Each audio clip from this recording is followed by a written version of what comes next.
vamos falar de tratamento de transtorno bipolar. Também precisaria de um dia inteiro para poder falar sobre tratamento de transtorno bipolar.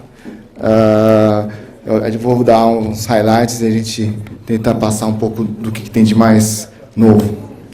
Conflito de interesses trabalha para várias indústrias.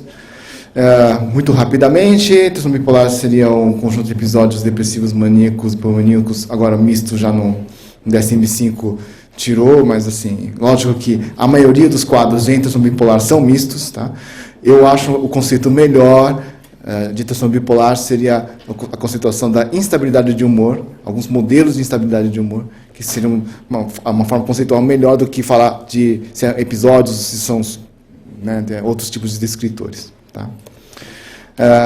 Uma coisa interessante no DSM-5, que eles dividiram o bipolar com transtornos depressivos em capítulos para ressaltar a importância de que precisa ter essa diferença.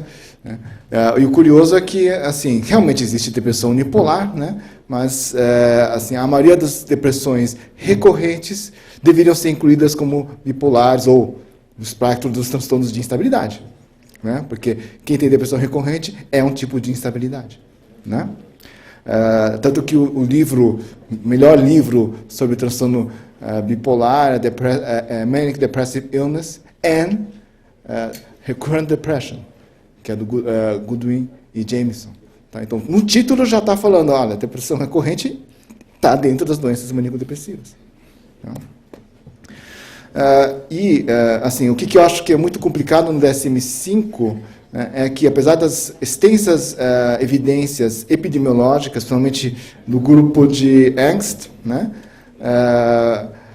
assim, porque a prevalência usando o DSM-3 e DSM-4 seria 20% da população ao longo da vida com depressão e 1,5% de bipolar.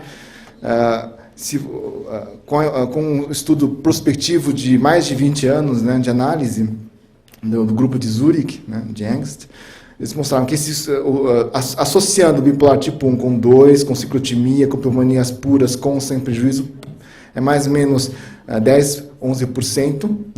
No Brasil, chega no estudo, com a mesma metodologia, foi 8,3%, que é semelhante. Ou seja, mais ou menos metade do que é definido como depressão deveria ser do espectro bipolar ou das características bipolares. Tá? Assim, esse subgrupo, mesmo com hipomanias sem prejuízos, que a pessoa fica mais alegre, animada, disposta, etc., ele está associado com risco aumentado de suicídio, pior desempenho profissional e mais uso de serviços de saúde. Então, tem uma validade também de prejuízo de consequências. Tá? Apesar disso, eles não usam esse conceito, tá? No DSM-5, eles ainda colocam hipomania precisa de 4 dias. Não tem nenhum estudo que comprove 4 dias como algo científico. É só uma coisa deliberada, falando que é para dificultar o diagnóstico. É só isso. Não tem nada científico. Científico é 2 dias. Tá? E usando esses critérios de Angst, baseados em estudo populacional, num estudo multipaíses, não só multicentros, 10, 11 países, eu não lembro, 5.000 adultos que procuraram tratamento para depressão. Se usar o DSM-4, 16% desses 5.000 eram bipolares, mas se usando o critério de Angst, de acordo com aqueles dados epidemiológicos, 47%. O que, de novo, bate. Metade das depressões que aparecem pessoas deprimidas procurando ajuda, são bipolares. Tá? Se vocês não estão fazendo diagnóstico em metade dos seus pacientes deprimidos como bipolares do espectro, vocês não devem estar fazendo alguma coisa de errado. Tá? E esses pacientes com esse diagnóstico, esses 47%, têm história familiar de mania e hipomania, maior risco de história familiar de mania e hipomania, múltiplas recorrências, sintomas mistos, mais comorbidade com drogas e mania e hipomania com antidepressivos. Todos esses fatores de risco estão mais associados a esse grupo de 47%. Tá? Então, assim, com tantos estudos bem embasados, multinacionais, o DSM-5 não assumiu esses dados. Tá? Isso não reflete no diagnóstico. Então, eu pouco uso o DSM-5 na minha prática clínica. Okay? Estratégias de tratamento do transtorno bipolar. Todo mundo que tem paciente bipolar sabe que não é fácil.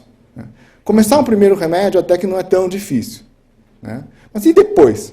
Porque o paciente fica variando, né? E varia a vida inteira. Aí, assim, a primeira variada você coloca uma coisa, a segunda variada você coloca a terceira coisa, e da 15ª variada você vai fazer o quê? Tá? E em termos de regra, não tem regra. A partir da terceira variada, não tem mais regra. Na segunda tem alguns direcionamentos, mas depois da terceira não tem mais. Então, tentar passar mais ou menos como vocês têm que abordar, estratégias de abordagem no transtorno bipolar. Né? Então, quando você vai primeiro pensar em tratar um paciente bipolar, você tem que pensar nesses 4 níveis: estabilização de humor, controle agudo de fases, controle de outros sintomas e comorbidades, em processos de reinserção socioocupacional. Tá? O duro é que, se o paciente vem em crise aguda, você tem que pensar nessas 4 coisas ao mesmo tempo. Tá? Tem que pensar no sofrimento da crise aguda, você tem que pensar como é que ele vai evoluir no longo prazo, né? Você tem que pensar, tem pânico, né? Tem suicídio, né? Tem diabetes. Tá? E assim, o paciente perdeu o emprego, está acabando o casamento. Tudo isso você precisa se preocupar naquele paciente, naquela primeira meia hora, 1 hora de consulta que você está vendo. Então, é complicado. Aqui só esquemático para vocês terem uma ideia: o paciente oscilando. A intenção de estratégias de estabilização de humor seriam para diminuir a oscilação. A definição não é zerar, porque é quase impossível no paciente bipolar zerar. Você, na verdade, diminui a intensidade dos episódios e aumenta o intervalo entre os episódios. Isso é considerado uma estabilização bem-sucedida. Tá? Então, não é ficar ausente de episódios. Tá? Aí, para fases agudas, tem várias opções que a gente vai comentar. E para essa fase mais prolongada, né, quando você já conseguiu uma estabilização de humor, você também tem que aprimorar os tratamentos de comorbidades clínicas e psiquiátricas e usar tratamentos, né, socioocupacionais, no caso. Né. Muito importante, quando eu oriento um paciente, assim, um paciente chega no meu consultório e fala assim: olha, e aí, quando que eu vou melhorar? Aí eu falo assim: olha, você é bipolar, então, em média, eu levo 2 anos para te estabilizar. Em média. Tem gente com um pouco menos, com um pouco mais. 2 anos ele já fica assustado. Mas aí eu falo assim: não que você não vai ficar melhor daqui a 2 anos, talvez você fique melhor daqui a 2 semanas. Tá? Mas isso não quer dizer que você resolveu o seu problema. Né? Porque estabilizar, você tem menos crises menos fortes. Então eu já falo, para isso, a gente vai testar, você vai melhorar, aí vai ter um estresse, você vai piorar, e a gente vai ajustando. Para achar um esquema que realmente é mais sólido, mais consolidado, em que você vai ter menos crises mais frágeis, mais fracas, né? E com menos impacto na sua vida. Aí o paciente já entende: puxa vida, eu preciso tratar por muito tempo, não fica frustrado quando vem a primeira recaída. Tá? Então ele já entende que tem que ser de um outro jeito. Então, a forma como você fala a primeira vez já faz diferença. Tá? Para tentar ajudar no segmento no longo prazo, é melhor aderência ao tratamento. Então, aqui tem algumas outras sugestões de grandes especialistas, né? Você precisa sempre avaliar um balanço entre eficácia, tolerabilidade e segurança, coisa óbvia, né?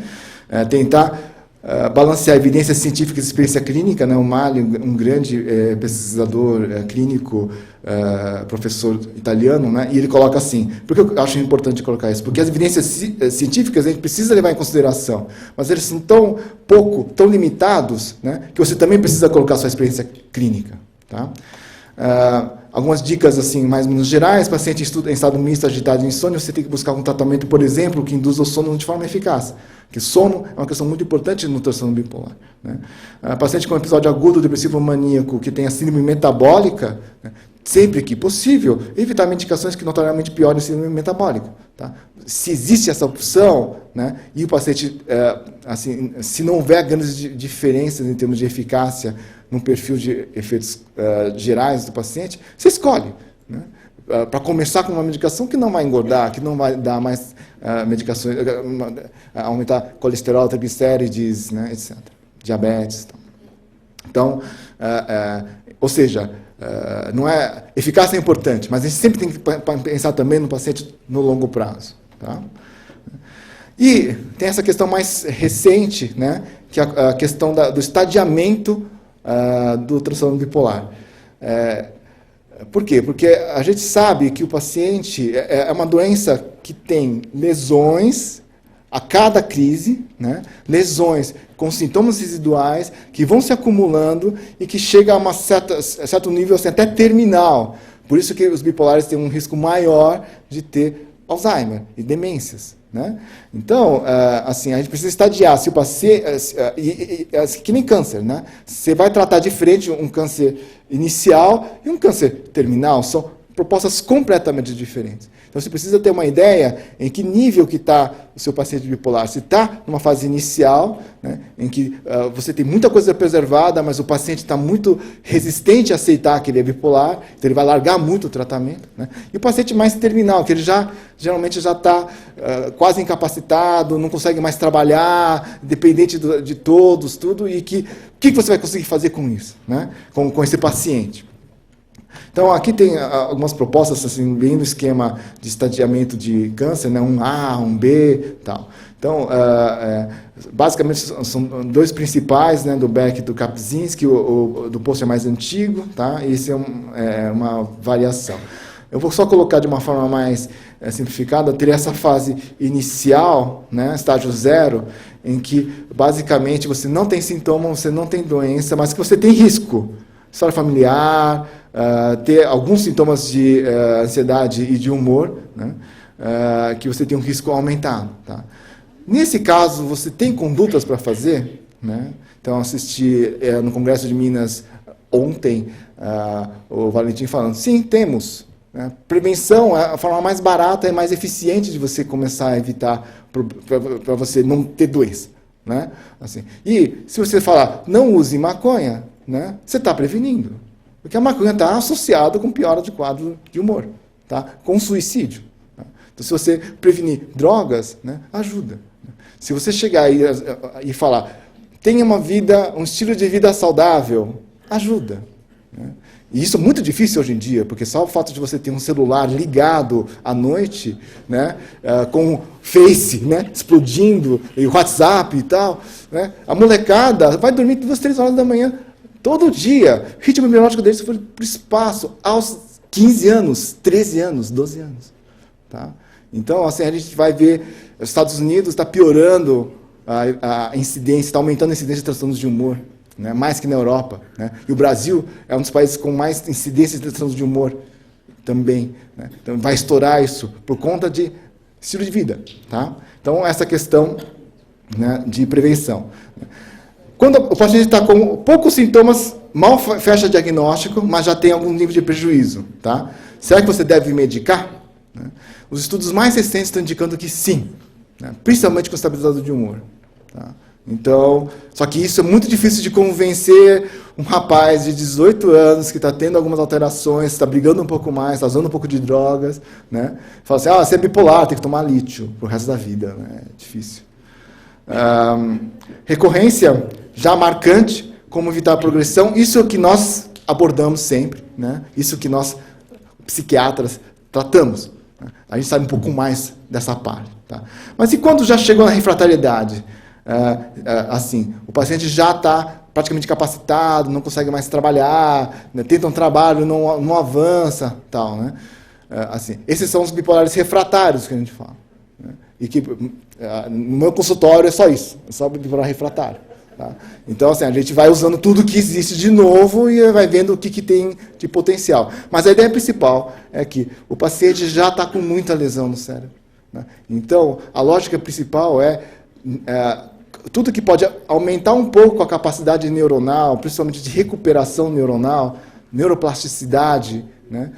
Neuroproteção, tem um pouco mais de sentido nesse grupo. Né? Muito mais sentido antes, de evitar que ele tenha a queda, né? O prejuízo. Mas, nesse tipo de paciente, tentar ver o que você consegue para diminuir a toxicidade do sistema, para você melhorar a neuroplasticidade. Ok?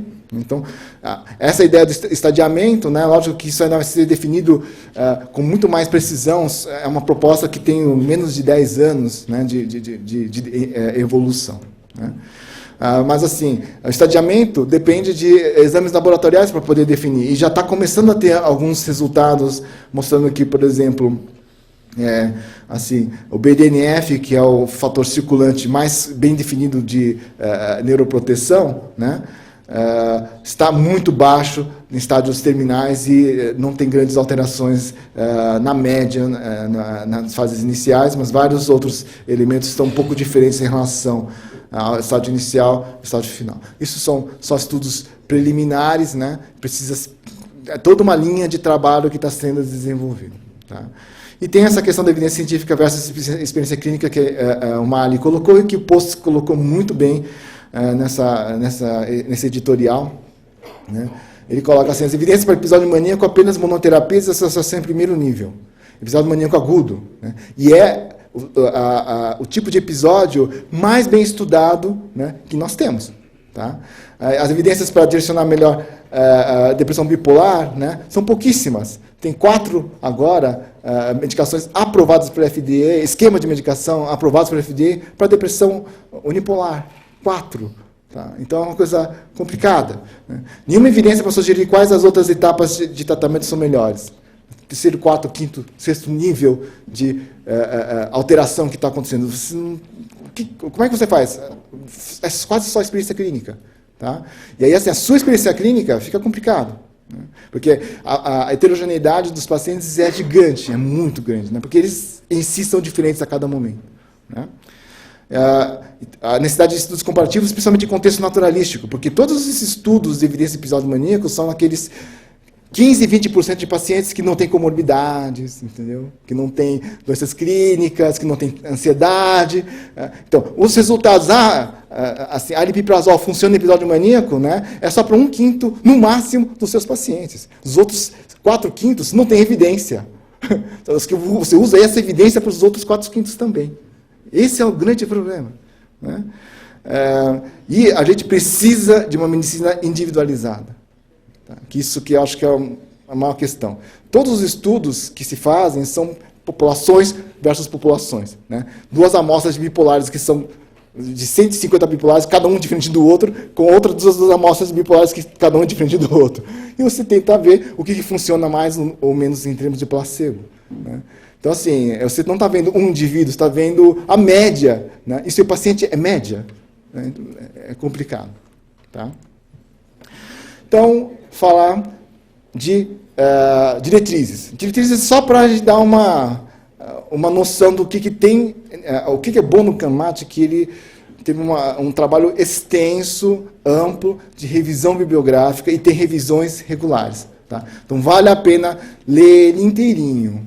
Tá? Ler inteirinho, entender por que um pode ser usado ou não, o nível de evidência de cada um. Tá? E esse, para bipolar, é de 2013, então aproveita que a gente está bastante atualizado. Para você ter uma ideia, né, evidência 1 com meta-análises bem definidas com estudos duplos cegos, etc. Né, e tem primeira linha, segunda linha, né, que você, terceira linha, nível 4, que pode ser até opinião de especialista.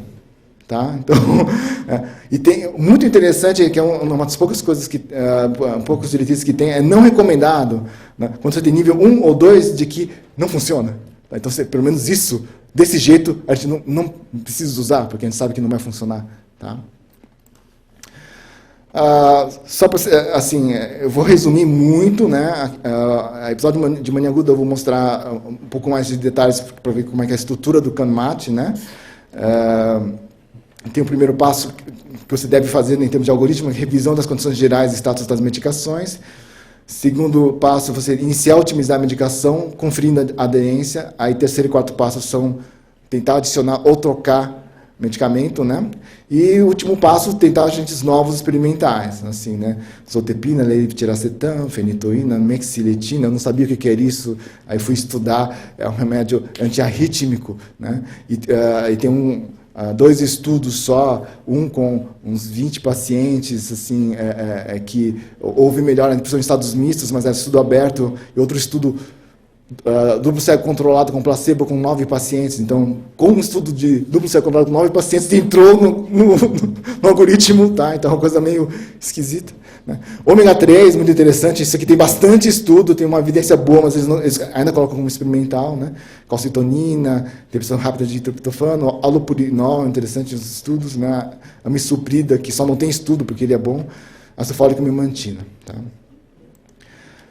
Aqui seria um algoritmo mais esquemático, então você, antes de pensar em medicação, você tem que avaliar a segurança, funcionamento do esquema de medicação, definir estratégia de medicação, tem que tirar o antidepressivo a princípio. Tá? Essa é uma regra que tem sido questionada. O próprio International Society of Bipolar Disorders, eles fizeram uma outra grande revisão, discutindo a questão do antidepressivo no bipolar, considerando que existe realmente a possibilidade de pacientes bipolares poderem se beneficiar e precisarem de antidepressivos. Então, essa regra, apesar de parecer muito óbvia, não é tão óbvia assim. Né? Descartar causas médicas, muito importante. Descontinuar a cafeína é muito interessante, tá? Álcool, drogas, óbvio. Tá? E promover já, de cara, psicoeducação, estratégias comportamentais, de mudança comportamental e de ritmo de vida e ritmo biológico. Tá? Se o paciente está sem medicação, iniciar lítio, divalproato, antipsicóticos ou combinação. Se já tem alguma medicação de primeira linha, você vai fazendo só essas trocas, lítio, divalproato e antipsicóticos. Ou você associa, duplica, é o que a gente faz. Fica fazendo trocas e combinações de antipsicóticos, lítio, divalproato. Tá? Só depois de você tentar fazer isso 3 vezes, né, ou 4, você vai para o ECT, ou medicações de segunda e terceira linha, e trocar por agentes experimentais ou novos. Tá? Isso para mania, que é o mais bem estabelecido, que tem alguns níveis. Né? Porque há algumas evidências de que se você associa é um pouco melhor, né, do que se você usa monoterapia.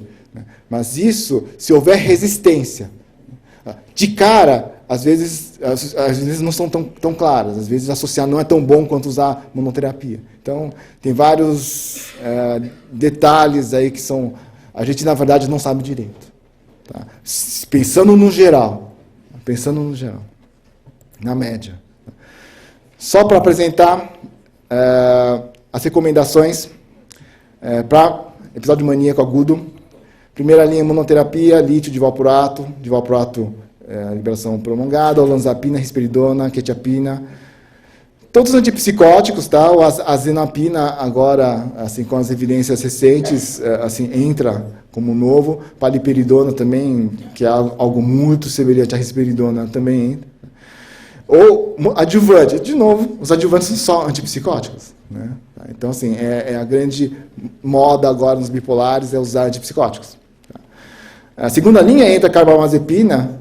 Isso porque ele era a terceira linha, porque não tinha estudos, mas agora saíram alguns estudos, mas ele já entra em segunda linha. O ECT, né, e o aloperidol. O aloperidol, até a última recomendação, ele não estava, tá, porque não tinha estudo. Na verdade, tinha estudo, porque ele sempre foi o comparador principal, né, mas ele nunca foi considerado como a medicação eficaz, porque não tem aloperidol com placebo especificamente. Aí eles fizeram uma reanálise e conseguiram colocar em segundo nível. Né? É muito estranho. Lítio divalproato, né, como combinação. Curioso que é muito potente, muito eficiente, mas é a segunda linha. Né. Terceira linha, clorpromazina, todo mundo sabe que funciona. Clozapina é uma medicação que dá muito trabalho de prescrever, então tem pouco estudo, por isso que está na terceira linha.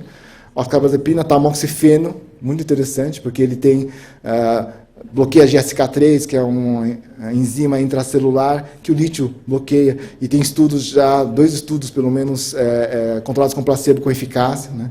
E cariprazina, que é um antipsicótico que bloqueia mais D3 do que D2, e que tem alguns resultados positivos também, está para ser liberado em breve. Tá? Combinações variadas no terceiro nível. Né?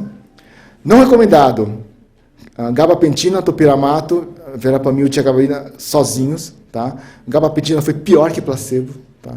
Então, esse medicamento que assim, atrapalha, placebo ajuda. Né? Estranho. E risperidona, mais carbamazepina, essa combinação não funcionou no estudo. Então, associações com carbamazepina e antipsicóticos têm alguns resultados não muito bons. Tá?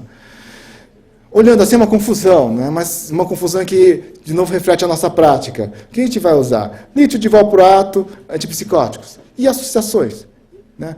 De acordo com o seu gosto, com o freguês. Né? No fim, acaba sendo mais útil a gente pensar quais os antipsicóticos que engordam menos, quais os antipsicóticos que têm menos sedação, você conhecer as medicações com o seu perfil para indicar de acordo com a necessidade do paciente naquele momento.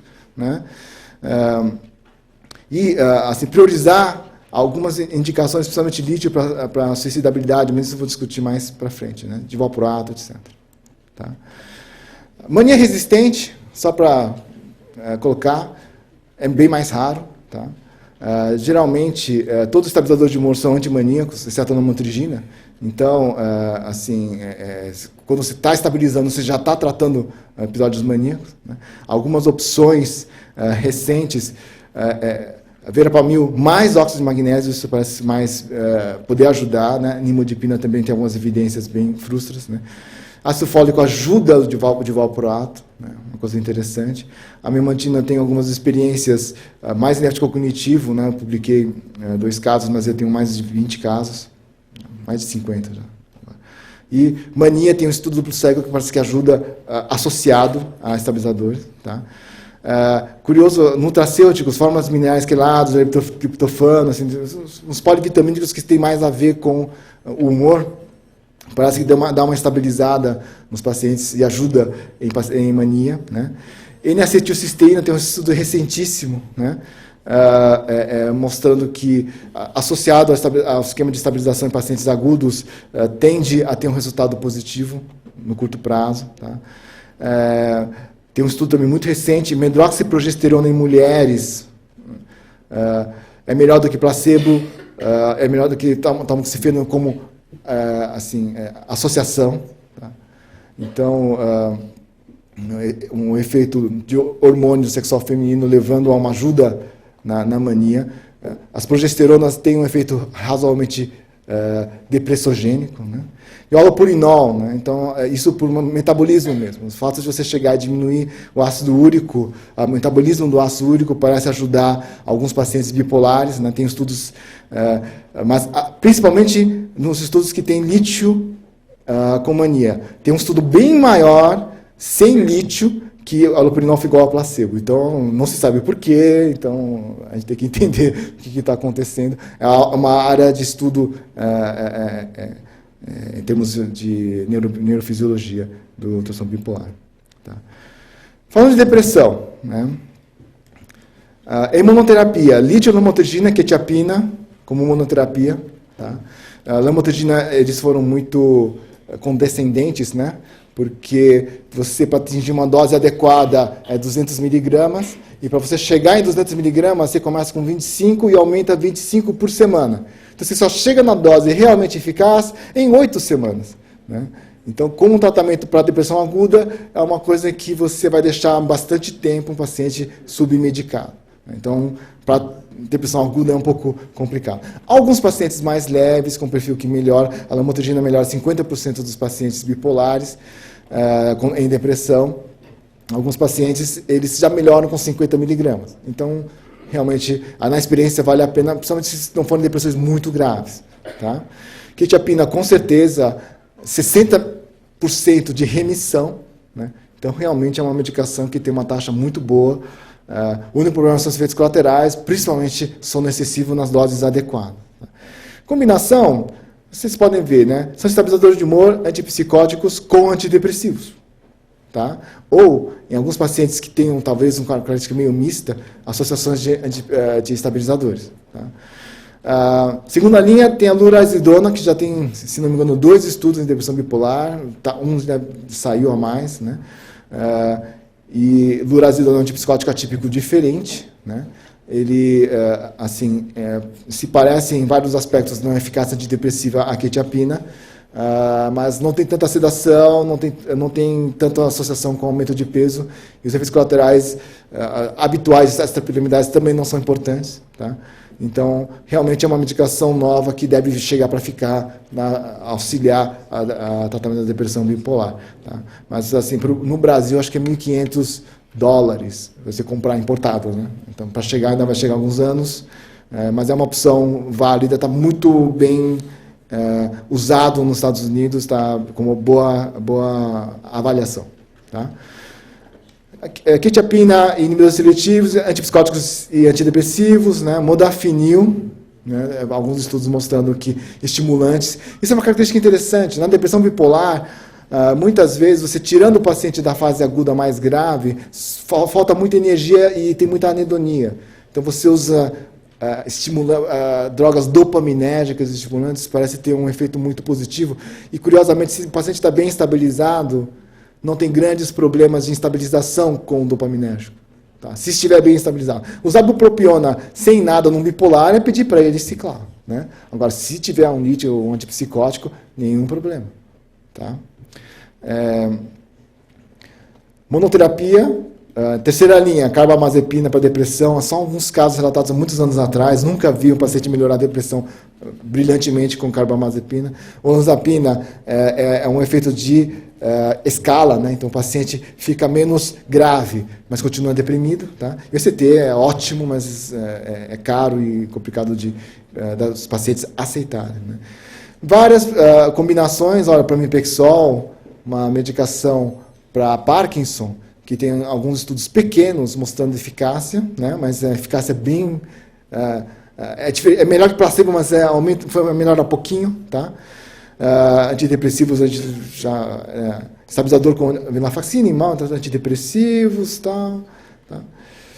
Monoterapia, curioso, gabapentina não deve ser usado, aripiprazol não deve ser usado, ziprasidona não deve ser usado como monoterapia, mas em combinação, a ziprasidona pode ajudar. Isso é curioso, alguns pacientes bipolares, você dá o ziprasidona, dá uma melhorada na depressão, tá? Mas isso realmente é mais raro, né? É mais exceção, não é a regra.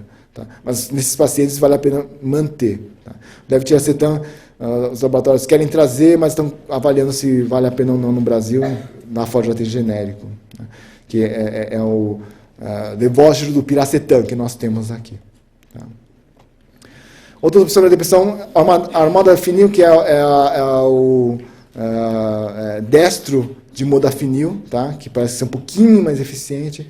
Estimulação magnética transcraniana, N-acetilcisteína para depressão bipolar, evidências mais recentes, pelo fato de ter uma ação que, no final das contas, aumenta, quer dizer, bloqueia, modula e bloqueia principalmente o glutamato, se você der fluimucil, pode dar uma melhorada no humor, na depressão, tá? E assim, é super antioxidante, é nada tóxico, tá?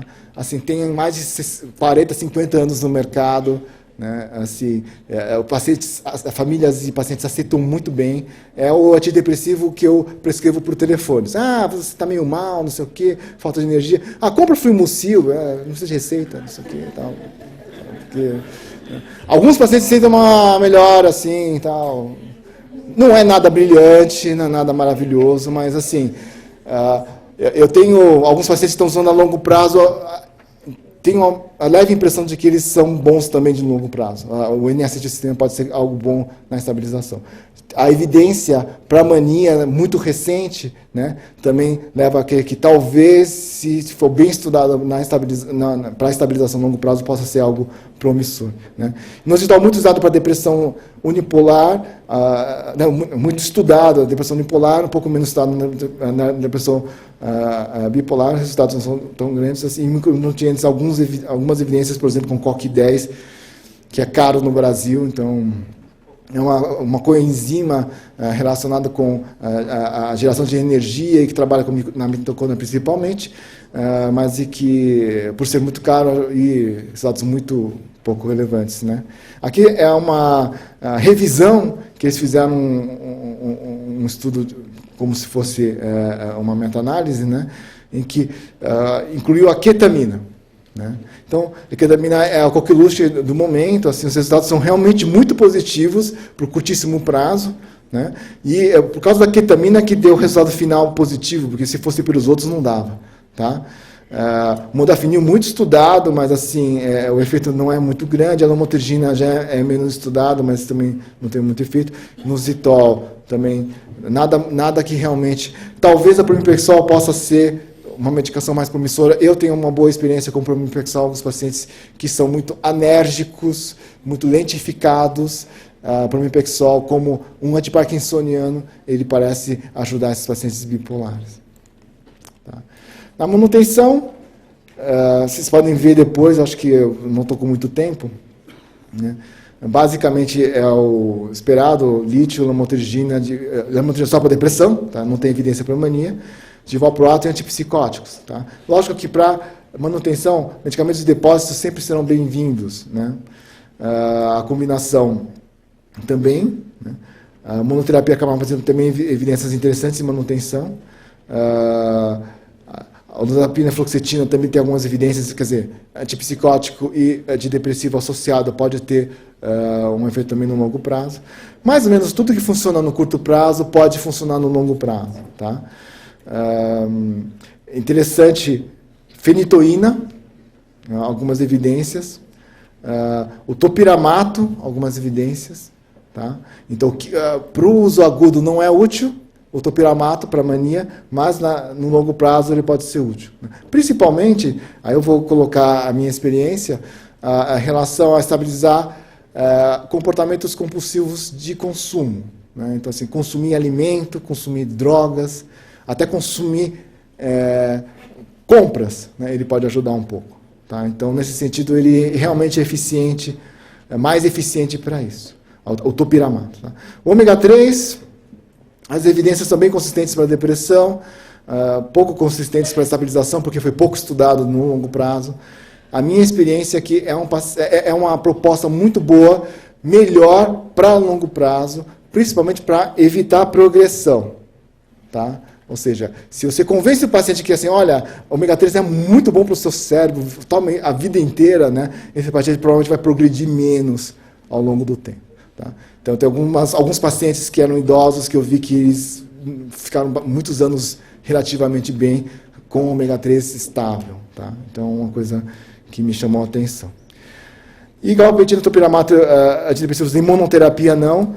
Topiramato sempre associado, ele sozinho não segura a onda de ninguém. Né? E um antipsicótico, isso aqui é um resultado negativo. Tá?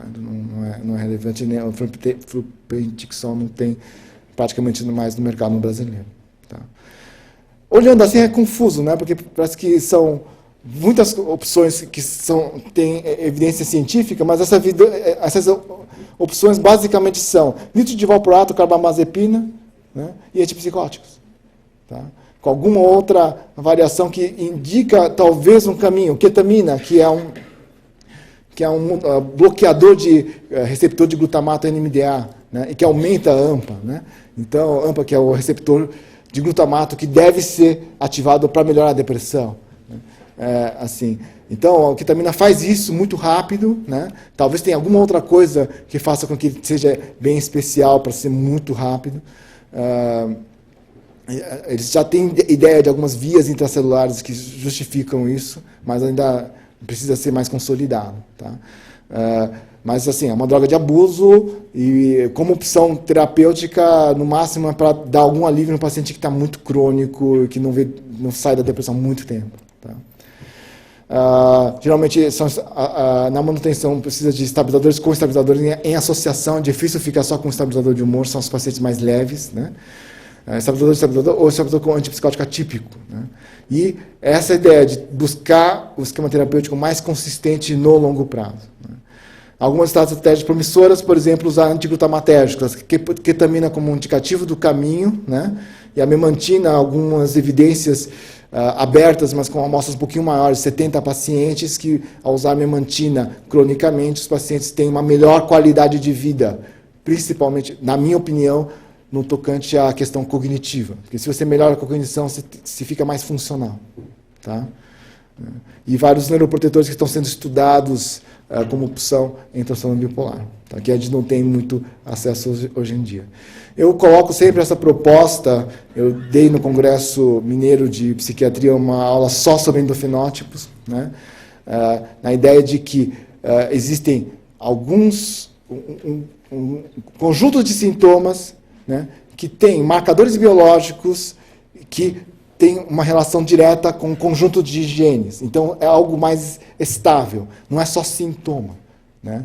A gente fala, ansiedade é um sintoma, mas aquele paciente bipolar que tem ansiedade com sintomas de pânico, com sintomas de fobia social, com sintomas obsessivos, vocês conhecem esse bipolar. Né? Que você dá um antidepressivo, melhora um pouco, mas depois não melhora mais. Né? Ficam dependentes de benzo, tá? E que são refratários a quase tudo. Né? Eles têm uma base genética, assim, mais ou menos tem uma boa certeza de que existe uma base genética mais ou menos comum. Tá? E precisa de marcadores biológicos para a gente definir, mas talvez, se você separar esse grupo de bipolares, né, você tem que buscar tratamentos específicos para esse grupo de bipolares, porque ele tem uma base genética mais estável. Tá? Aí, no caso de valproato, obviamente, né, como estabilizador que tem um efeito para ansiedade muito bom, e tem uma experiência muito consistente, mas pessoal, de fluvoxamina, só que não sozinho, né, tem que estar com estabilizador de humor, né, para pacientes com bipolares e ansiedade refratária, múltiplos diagnósticos de ansiedade. Tá?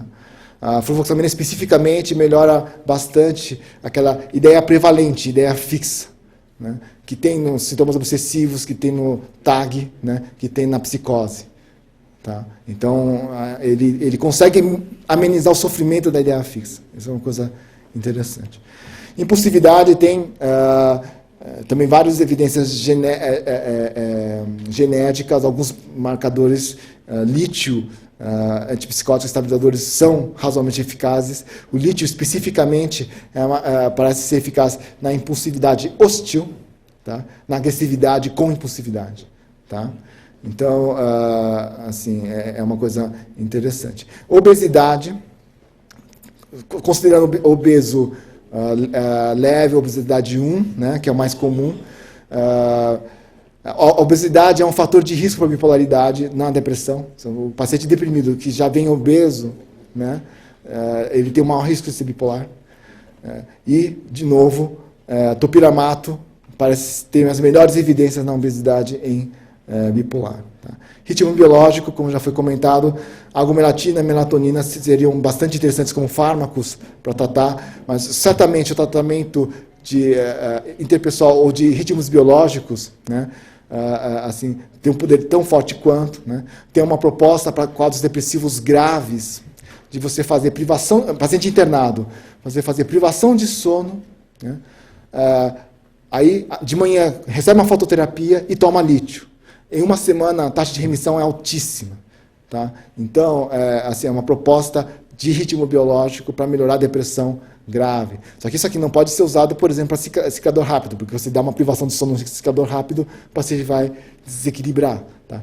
O lítio talvez ajude, mas o italiano Benedetti publicou esse artigo recentemente e achei bastante interessante. Pensei em fazer uma clínica nesse sentido, mas acho que é complicado. Comportamento suicida, lítio, bem estabelecido, tá? Principalmente porque um dos componentes biológicos mais claros é a impulsividade hostil, né? Então, o suicida iminente ele tem essa característica. Tá? Déficit de atenção e hiperatividade só é válido se você já estabilizar totalmente o quadro, não tem mais nenhuma aceleração clara atribuível ao estado bipolar. Aí você pode usar metilfenidato, tá? Mifepristone, que é uma medicação que é para provocar aborto, né, mas que também modula receptor de cortisol. Né, parece ter alguns efeitos positivos em déficits cognitivos. Galantamina, vocês todos sabem, é para medicação para Alzheimer inicial. Também tem alguns estudos positivos bem pequenos. Memantina tem a minha experiência que eu publiquei na Revista Brasileira de Psiquiatria. Tá? E abuso de drogas, a lamotrigina e N-acetilcisteína, que tem as evidências para abuso de drogas e que tem também utilidade na depressão bipolar. Esse estudo especificamente é nos bipolares com abuso de drogas, com alguma melhora também no abuso de drogas. Tá? Então, tudo... Mas isso são todos estudos iniciais dentro de uma proposta em que você não vai ver o bipolar como você é um bipolar, então vai tomar lítio. Se você é um bipolar que é suicida, você vai tomar lítio. Mas se você for bipolar ansioso, talvez você tome de valproato. Aí você direciona um pouco mais. Tá? Usando esses princípios de endofenótipos, porque esse conjunto de sintomas eles são mais estáveis fisiologicamente falando. Né? Então você vai ter uma resposta mais esperada. Tá? E aí você tem que hierarquizar. Se o paciente não está suicida, né? Mas, por exemplo, teve um caso que eu tive agora, um paciente que teve um transplante cardíaco, né? Não estava suicida, mas estava extremamente lentificado, extremamente angustiado, assim, e não estava cooperando com a fisioterapia. tá? Estava com a perna extremamente inchada, assim, e com muito medo de morrer. Tá? Então, qual que é o foco? Né? Não é estabilizar, né? É tirar ele dessa inércia. Tá? Assim, quer dizer, o que realmente está prejudicando ele? O que está ameaçando ele mais? Né? É a identificação. Tá? Só que ele estava melancólico, estava sem conseguir dormir e sem conseguir comer. E ele estava emagrecendo muito. Tá? Isso em 2 semanas. Então, se eu der um estimulante, ele vai piorar a insônia, vai piorar. Né? Aí minha opção foi a misoprida, porque ele, em dose baixa, dopaminérgico, né? Aumenta o apetite. Tá? E coloquei mirtazapina à noite, né? Para ele dormir e aumentar o apetite também. Né? Ele, em poucos dias, ele reverteu esse núcleo mais lentificado e de sono, de ansiedade e angústia. Tá? Então, assim, você chega e foca no que é realmente mais importante, só que sem deixar de ver no processo de longo prazo. Tá? Então, muitos podem questionar, você só está tratando sintoma, né? Mas tem alguns sintomas que são mais sintomas do que outros. Tem alguns sintomas que têm mais base fisiológica, que você vai ter uma resposta mais esperada. Nada disso está bem definido, precisa de muito estudo para definir realmente quais são os endofenótipos e quais são os sintomas correlacionados aos endofenótipos, né? Para a gente ter uma base mais... Agora tudo é experiência clínica. Tá? Eu só dei uma visão geral da minha experiência clínica. Passou bastante. Né? Desculpa. Então, só para... Isso aqui é bem geral, modos de uso... os pacientes erram muito como se usa... evitar a suspensão do tratamento medicamentoso, lógico, tem muitos mitos entre os pacientes que medicação altera a personalidade, se mexe com o cérebro, deve ser muito forte, né? De novo, efeitos colaterais como na depressão, diferenciar dos sintomas do bipolar, buscar formas de adaptação, estimular trocas de experiência entre paciente, família, psiquiatra e outros membros da equipe, né? Então, para o paciente poder conversar com outros pacientes, inclusive pela Brata, por exemplo, né? Ou outros meios para ter informações corretas, adequadas, para ter uma melhor adaptação aos tratamentos. Muito importante, estilo de vida saudável, né? Ter uma nutrição equilibrada, focando um pouco mais em ômega 3, exercícios físicos, aumentando frequência semanal e bem-estar. Essa estratégia em bipolares obesos mostrou uma melhora muito importante do quadro clínico dos pacientes. A gente vê pacientes que são viciados em ginástica, fazem 3 vezes por dia, para tentar controlar a bipolaridade deles, e eles conseguem. Tá? Então, é uma coisa meio assim, estranha, né? Muito curiosa. Tá? Atividade sexual satisfatória, boa rede social e familiar, equilíbrio entre trabalho e lazer, essas coisas básicas que todo mundo sabe que é bom e que não é tão fácil de manter. É importante fazer o paciente conhecer os sintomas e perceber, né? Então, aquela coisa da contemplação, pré-contemplação, eu estou resumindo aqui, né? Reconhecer, aceitar e assimilar, aceitar vencendo preconceitos, tendo humildade para se submeter ao tratamento, para poder entrar no tratamento e assimilar, entender a doença, experiências com recaídas, disciplina e humildade, no sentido de que eu já posso assumir que eu sou bipolar, né? Eu sou bipolar bem-sucedido, né? Assim, posso falar para todo mundo, eu sou bipolar porque eu dou certo, já dei certo, estou me tratando e estou dando certo. Tá? Aí, esse é o que pode assumir. Quem está meio mal, ainda sintomático, não consegue assumir diante da sociedade, da família, plenamente, né, que ele é bipolar. Tá? Então, bem geral, mania básico são esse esquema, né? Lítio de valproato, antipsicóticos, carbamazepina, na depressão, quetiapina e associação de psicóticos atípicos e antidepressivos, tá? Antidepressivos só com algum estabilizador junto, né? Na manutenção, o lítio, preferência, e alguns antipsicóticos também tem uma evidência interessante, né, no longo prazo. Lamotrigina só para depressão, ECT para os refratários, tá? Pacientes estabilizados com combinação de tratamentos, se suspender um deles, tende a piorar a evolução, né?